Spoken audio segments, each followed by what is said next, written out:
Ya estamos aquí en los estudios de nuestro programa con Diego Ruete. Él es chef y educador escolar, además, que dirige desde hace más de 10 años la organización Petit Gourmet, que es una escuela de huerta y cocina para niños. Vamos a preguntarle sobre esto y mucho más temas a Diego, que ya lo tenemos aquí en estudio. ¿Cómo te va? Buenos días, encantado de estar acá con ustedes, dando a conocer, continuando este trabajo de dar a conocer la educocina, el aprovechar la huerta y la cocina como herramientas de transformación educativa, como una oportunidad diaria de sacar provecho de esto que tenemos que hacer todos los días, que es alimentarnos, ¿no? Yo recién pensaba en eso, ¿no? Lo que mencionaba él de combinar estas dos profesiones, tal vez que no necesariamente son compatibles cuando uno lo piensa desde el desconocimiento. Contame cómo se hace para decir, bueno, soy chef, pero a la vez educo a niños de nivel preescolar. Bueno, yo empecé como educador inicial desde el año 94 y desde el 99 que estudié cocina, ya empecé a tratar de unir estas dos pasiones que tengo, que son la educación y la cocina, y descubrí que había un bache en esto de alimentarnos, una desconexión no solo de los niños, sino de los padres también, con la producción de alimentos, con los alimentos de verdad, estos que no tienen etiquetas, y había que trabajar en eso. Lo descubrí primero calentando las viandas de los niños en una institución educativa donde trabajaba y viendo el poco amor que nosotros los padres le poníamos a ese tupper, que era el momento en que los niños que pasaban todo el día en la escuela volvían a casa, ¿no? Un ratito, y siempre la actitud de ellos era mirar a ver qué tenía el tupper de al lado, porque seguro era más interesante que lo propio, y ese hecho de comer del tupper también, algo que nos aleja, ¿no?, de la gastronomía a gran modo. Entonces, viendo esa desconexión, viendo la oportunidad, surge esto de la educocina. Usar la cocina como una herramienta, ¿no? Por eso siempre digo que es mucho más que una receta.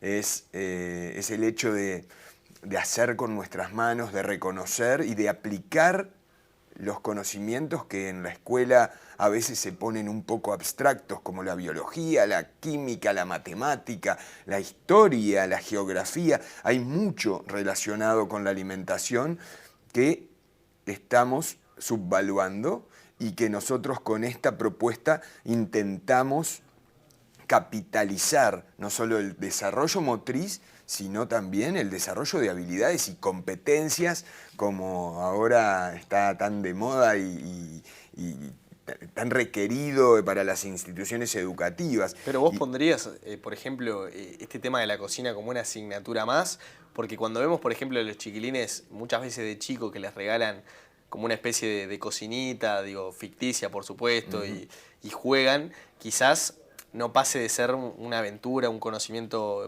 más lúdico tal vez, pero vos en este caso estás hablando de llevarlo a la academia.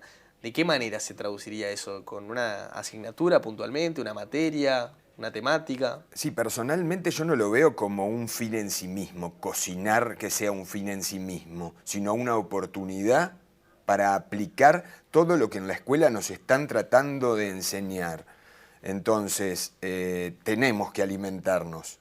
En todas las escuelas, instituciones educativas, muchas se cocina el almuerzo y los niños están alejados de esa parte, están alejados de un comedor que en la mañana está vacío, y la cocina están el personal que hace la comida. ¿Por qué no hacerlos participar de esa elaboración? ¿Por qué no destinar un espacio a la huerta para que la biología no sea en un cuaderno, en un pizarrón, sino en la tierra? Sino ver el crecimiento, la transformación de una semilla en algo que después vamos a plantar.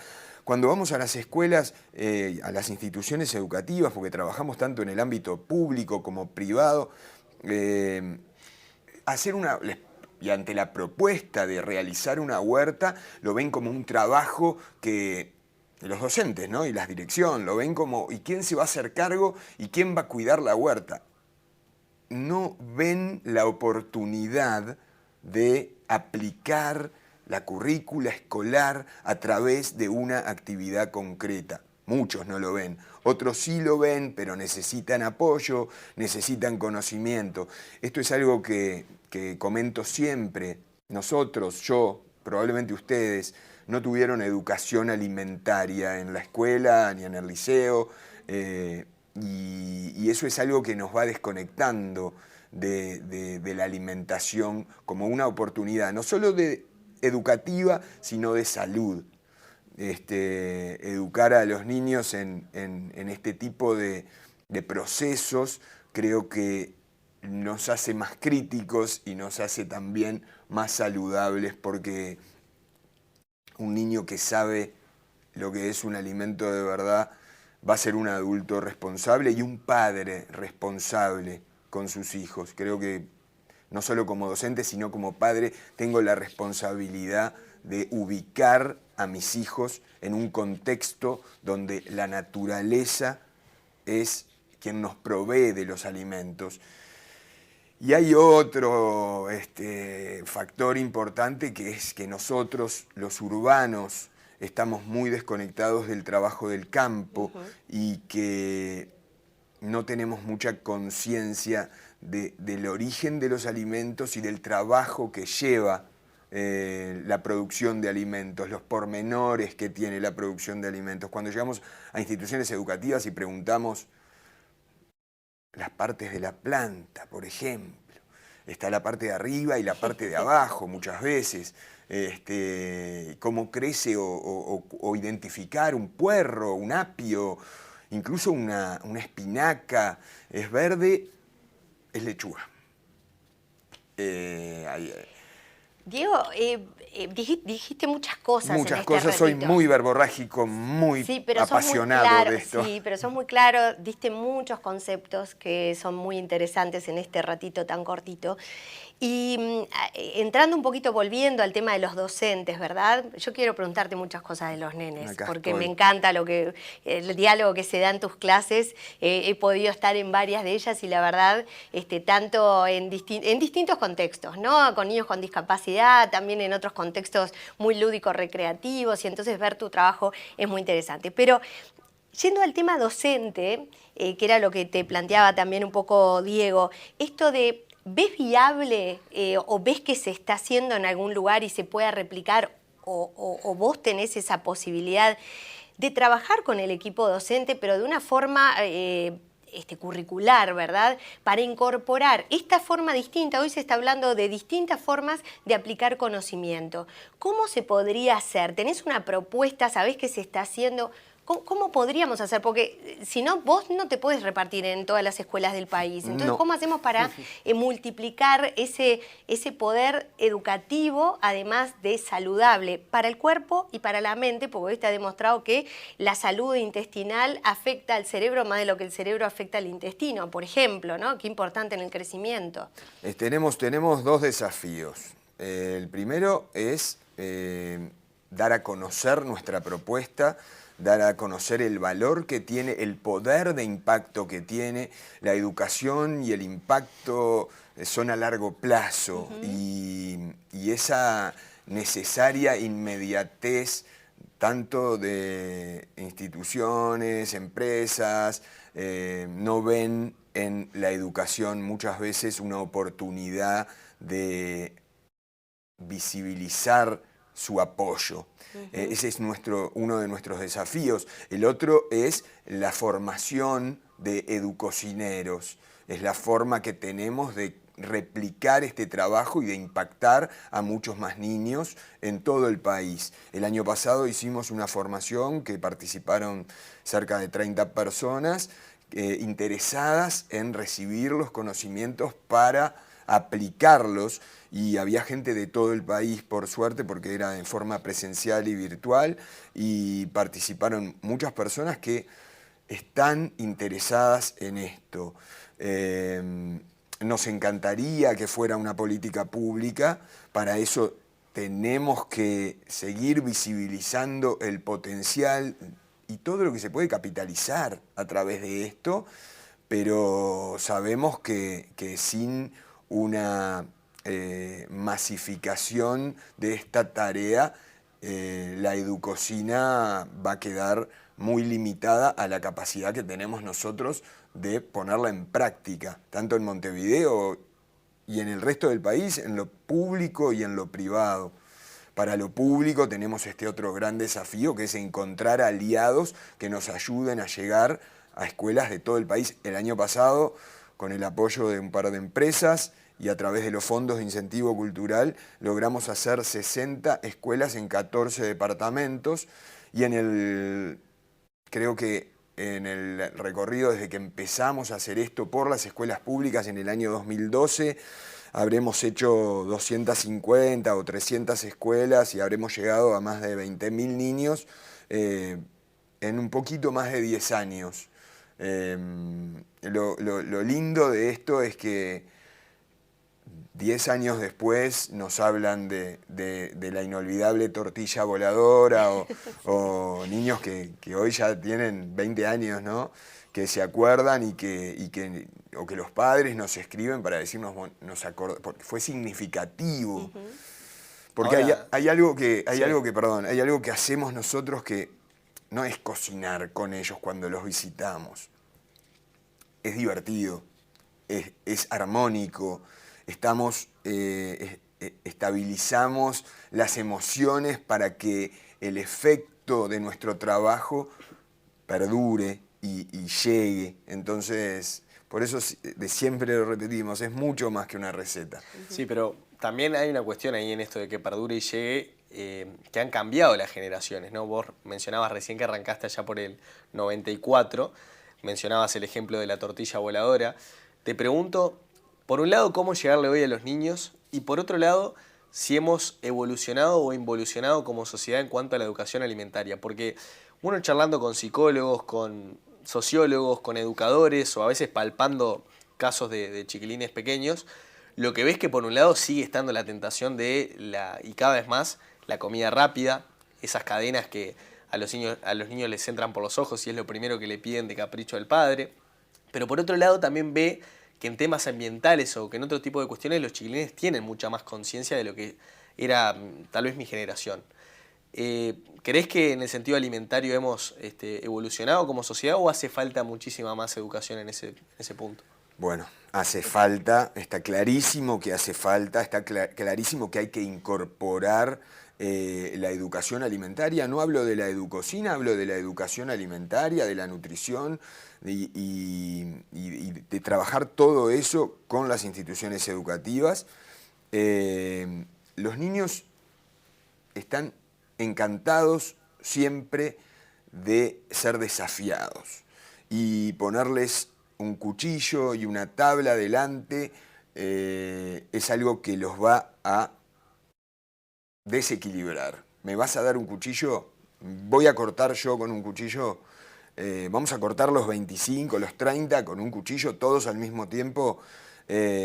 Vamos a transformar elementos, vamos a usar fuego, agua, tierra, vamos a transformar las cosas. Eso es algo que en los niños, por suerte, todavía persiste ese interés y siempre les va a llamar la atención.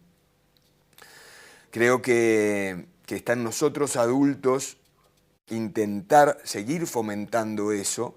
Está en nosotros adultos ayudarlos a reconocer que muchas de las publicidades que aparecen en los medios son engañosas, que leer una etiqueta de un producto ultraprocesado, que es algo que hacemos con ellos, reconocen estos ingredientes, ¿se acuerdan de tenerlos en casa? ¿Cuántas sílabas tiene maltodextrina? ¿Conocen algún alimento de verdad que tenga más de 5 sílabas? Creo que en todos estos desafíos, incluso con los adolescentes y con los jóvenes, creo que los jóvenes están más despiertos, más alertas.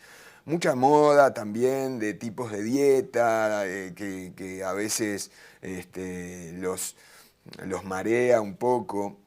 Por eso nosotros siempre vamos a ir por el consumo de frutas y verduras. Ninguna dieta, ninguna... Incluso somos conscientes y no negamos que un día, y que sea la excepción y no la regla, podemos pedirnos un chivito, una pizza, unas papas fritas, tomarnos una gaseosa, pero que sea la excepción y no la regla, porque somos lo que comemos.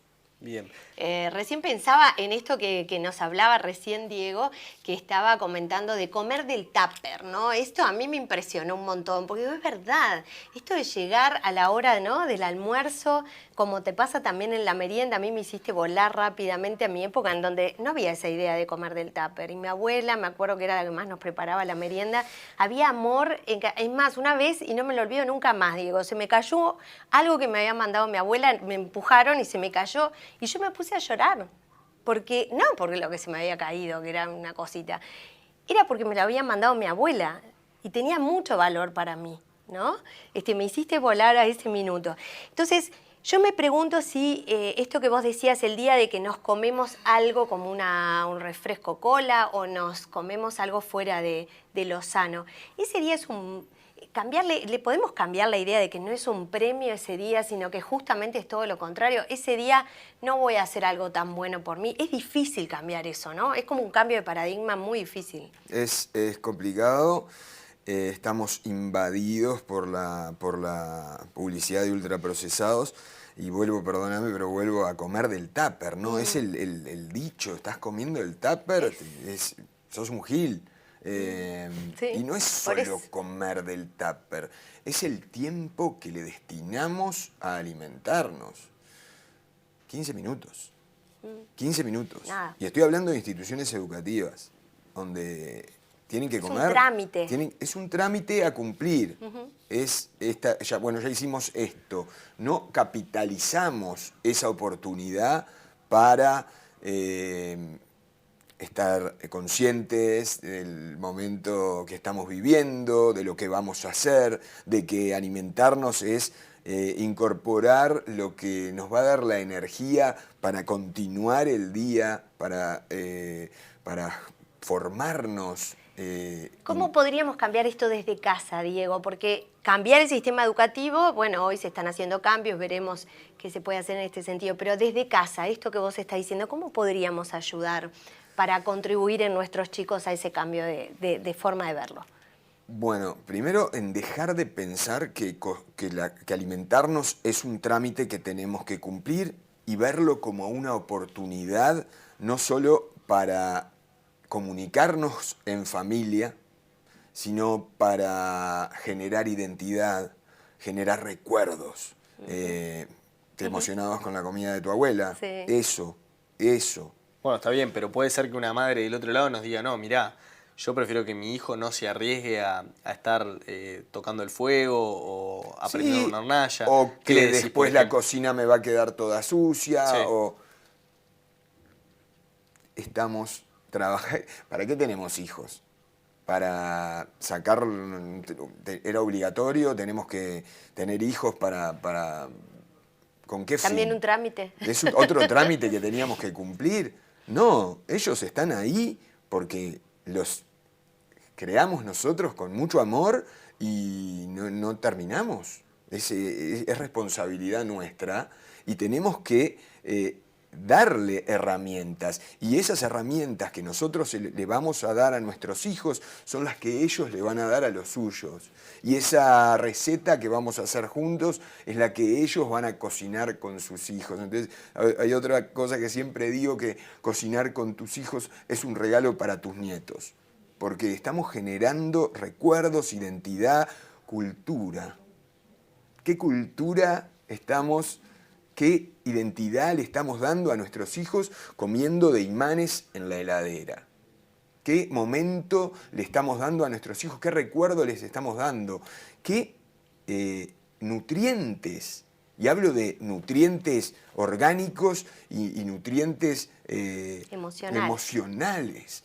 Creo que, personalmente, ¿no? Y yo hablo por mí, creo que destinarle el tiempo a cocinar, y no solo a cocinar, a elegir lo que vamos a cocinar, a ir a hacer las compras con ellos y sentir en la feria, en el mercado, en el supermercado, aunque sea, los sonidos, la lectoescritura, O sea, hay mucho para trabajar. Poner en valor cada uno de esos momentos que incluyen la cocina. Y estás diciendo, y me parece súper interesante, ¿verdad? Desde el momento que vamos a hacer la compra, que a veces no te quita más tiempo que el mismo que vas a destinar, ¿no? Porque lo que decía Diego tiene razón, a veces o tenemos temor porque no sabemos cómo manejarlo, o bien no tenemos mucho tiempo porque la vida es así y es divino la ilusión, pero la realidad después nos baja de un ondazo. Entonces, pero de repente quizá no nos acompañó a cocinar, pero en el momento que comemos hablamos de eso que estamos comiendo y compartimos el momento de comer en vez de en 15 minutos, a veces son 20 minutos, 30, pero son de valor. Y dejamos el celular de la lado tele. Y nos miramos a los ojos y conversamos, porque de eso se trata la vida, o ¿cuál es? ¿O de qué estamos hablando? ¿Qué perspectiva tenemos de lo que es la realidad? ¿Es lo que viene después de comer? ¿Es cuándo? Pero Diego, yo si sigo en este ejemplo de estar parado del lado del padre conservador, tal vez te podría decir, bueno, no será un capricho tuyo de chef, de querer enseñarle a tus hijos lo mismo, de que vayan por el mismo lado, pero vos mencionabas recién, por ejemplo, lo del celular. Ese puede ser también otro argumento como para instalar también la cocina en casa y que se olviden de las pantallas. Podemos usar el celular juntos para descubrir, porque entiendo que no todos tenemos herramientas ni habilidades para hacer esto y que demanda una organización diferente a la que estamos habituados.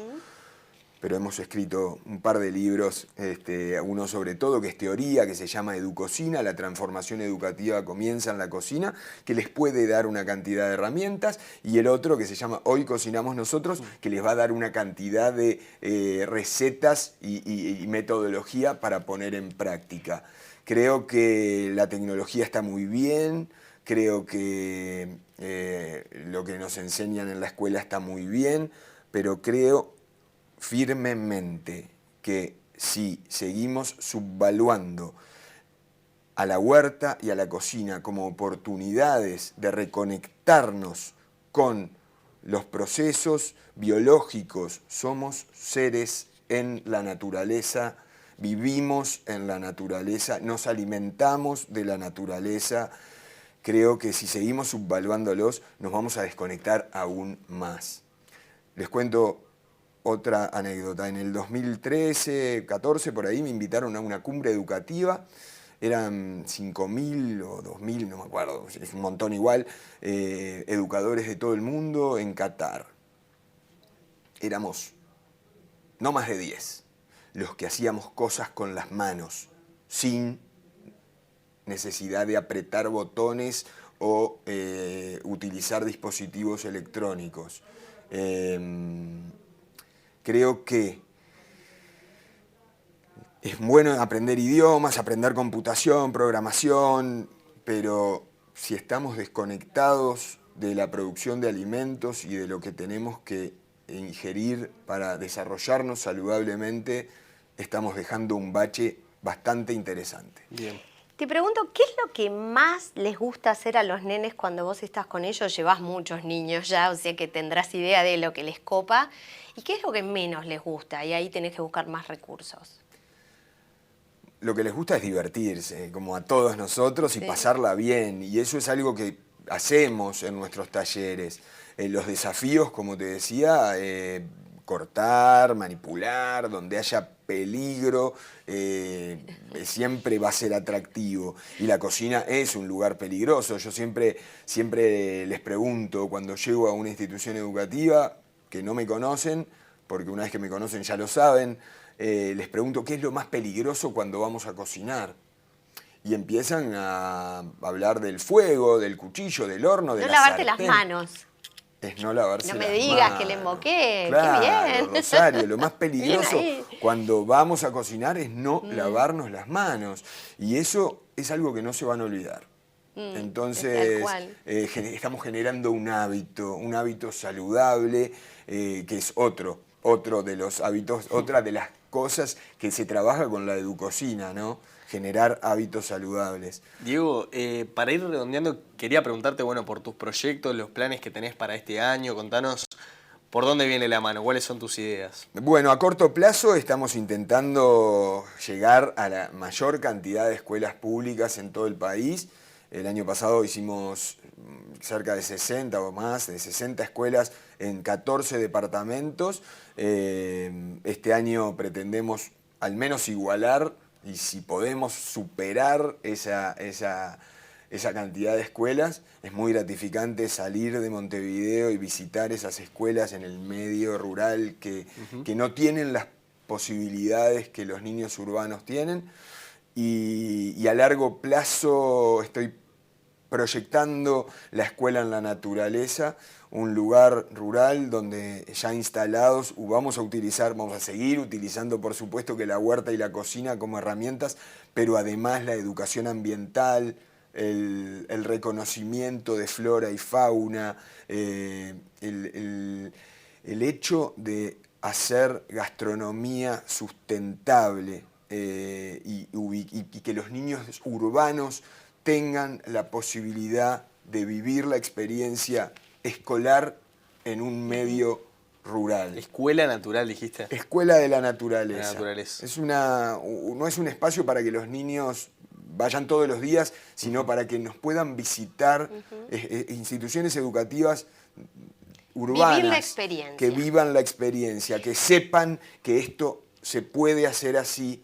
y reconecten. Diego, para poder ayudarlos y también para poder estar en contacto con ustedes, ayudarlos, lo digo porque en este momento estás también buscando recursos para poder llegar a un encuentro en Salto de un montón de escuelas, ¿verdad? Sí, Contanos todos los elementos de contacto. A cortísimo plazo estamos tratando de festejar con un encuentro de escuelas rurales el Día de la Educación Rural, que se va a hacer en Salto, es el 1 de junio me parece, y para llegar allá estamos haciendo una recaudación colectiva. Pueden verlo en nuestras redes sociales, Educocina para Todos, o en la mía, Diego Ruete. Necesitamos llegar ya llegamos a un monto, necesitamos cerca de 30.000 pesos más. Tiene que poder llegar. Esperamos que no sea el ciudadano común el que tenga que ayudarnos, sino que aparezcan empresas que vean en esto como una oportunidad. Y convoquemos a las de Salto también. Y a las empresas de Salto que nos están mirando. El programa llega a ver a todo si... el país, exactamente, y quizá desde allá mismo también hay quienes se pueden involucrar, empresas, iniciativas que desde allá te puedan ayudar, porque bueno, llegar al todo el país es importante. Y las sonrisas de esos niños lo valen, así que... Me consta que se divierten un montón y después disfrutan mucho el momento de probar lo que hicieron. Exactamente. Diego, muchas gracias por tu tiempo. No, gracias a ustedes por ayudarnos a difundir nuestra tarea.